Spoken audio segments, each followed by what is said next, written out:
정체불명의 사건으로 인해 강력한 힘을 얻게 된 5명의 주인공. 인류의 멸망을 막기 위해 사상 최악의 악당 리타와 맞서야 되는데 과연 그들은 지구를 지킬 수 있을까? 파워레인저스 더 비기닝입니다.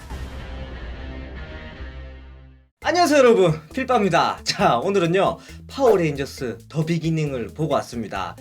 우선은 좀 전체적인 느낌을 좀 이렇게 간략하게 얘기를 드리자면 뭐 절반의 성공이었고 또 절반의 실패였다, 그런 느낌을 좀 받았습니다. 어쨌든 오늘도 이렇게 몇 가지 포인트를 좀 찝어드릴 건데 저희 방송은 스포일러 없는 거 아시죠? 혹시나 처음 오신 분들은 스포일러 없으니까 안전하게 끝까지 보시다가 가시면 됩니다. 우선은 우리가 스토리와 전개에 대해서 한번 얘기를 해보죠. 파워레인저스 같은 경우는요 총 7부작으로 이렇게 구성이 되어 있습니다. 그렇기 때문에 1편의 역할이 굉장히 중요하겠죠. 세계관 확립이 있을 것이고 그 다음 등장인물 소개가 있을 것이고 뭐 이런 미션들이 많기 때문에 항상 시리즈 영화에서는 1편이 굉장한 딜레마를 안고 있기도 합니다. 이번 1편을 보면요 5명의 학생들이 차례차례 소개가 되고 우연한 사고를 통해서 힘을 얻게 되고 그리고 팀을 이뤄서 파워레인저스가 되는 과정까지 정말로 무난하게 진행이 됩니다. 어느 정도까지 무난하냐면 저는 이렇게 마치 영화 연출 교과서를 정독을 하고 있는 듯한 느낌까지도 좀 들었습니다. 뭐 이런 전개가 양날의 검이죠. 장점도 있고 단점도 있는데 장점이라고 한다면 시간을 효율적으로 쓰면서 세계관 확립 그리고 등장인물 소개를 차근차근 다 할 수 있다는 것이고, 또 단점이 있다면 큰 특색이 없기 때문에 그다지 그렇게 큰 흥미를 이끌 수는 없다, 이렇게 좀 정리를 할 수 있습니다. 다만 고무적인 부분이 있다면 감독이 참 올바른 선택을 했구나, 그런 생각이 들었어요. 뭐 아까도 말씀드렸듯이 1편이 가지고 있는 딜레마는 정말로 어마어마합니다. 작년에 개봉했던 신비한 동물사전 같은 경우도 뭐 워낙 해리포터가 유명했기 때문에 세계관 확립에 비교적 고생은 적었지만 초반부에는 힘겨워하는 모습도 보이기도 했거든요. 뭐 그런 점에서 봤을 때 감독 입장에서는 이 파워레인저스라는 보석 같은 소재가 있기 때문에 그렇게 큰 모험을 할 필요가 없어요. 그리고 관객들도 1편이 좀 어느 정도 힘들다, 그런 것들을 어느 정도 좀 알고 있기 때문에 뭐 그렇게 신경을 쓰지는 않거든요. 뭐 결론적으로 봤을 때는 큰 특색은 없었지만 이 무난한 전개를 통해서 세계관을 잘 확립을 해놨고 그리고 등장인물 소개도 잘 했고, 그런 점에서 봤을 때 시리즈 영화의 이 출발을 알리는 성공적인 데뷔전을 치른 것이 아닌가 생각됩니다. 자, 그리고 이제 액션씬에 대해서 한번 얘기를 해보죠. 사실 이제 파워레인저스라고 하면 우리가 어린 시절에 봤던, 지금 보면은 약간은 우스꽝스러운 그런 액션씬들이 좀 생각이 나죠. 그리고 이제는 기술의 발전에 힘입어서 영화 산업이 어마어마한 CG 덕을 보고 있죠. 이번 파워레인저스 같은 경우는 CG가 영화의 절반입니다. 뭐 영화의 특성상 그럴 수밖에 없죠. 근데 CG 자체가 이렇게 굉장히 잘 쓰였음에도 불구하고 뭐 그렇게 크게 만족스럽다는 느낌은 받지 못했어요. 액션씬 자체가 그렇게 독창적이지는 못했고, 그리고 다 어디서 이렇게 좀 한 번씩은 봤던 장면들입니다.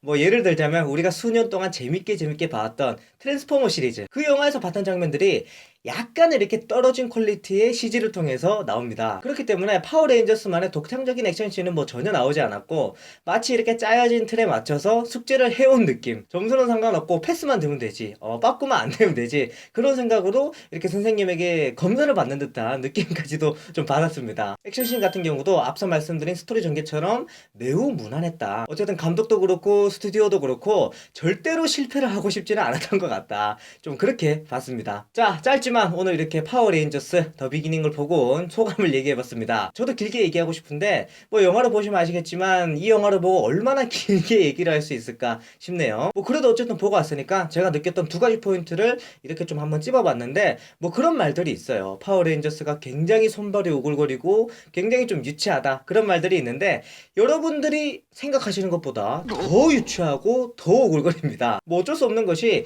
우리 90년대 중후반이었나요? KBS에서 파워레인저스가 이렇게 방영을 했던 적이 있었죠.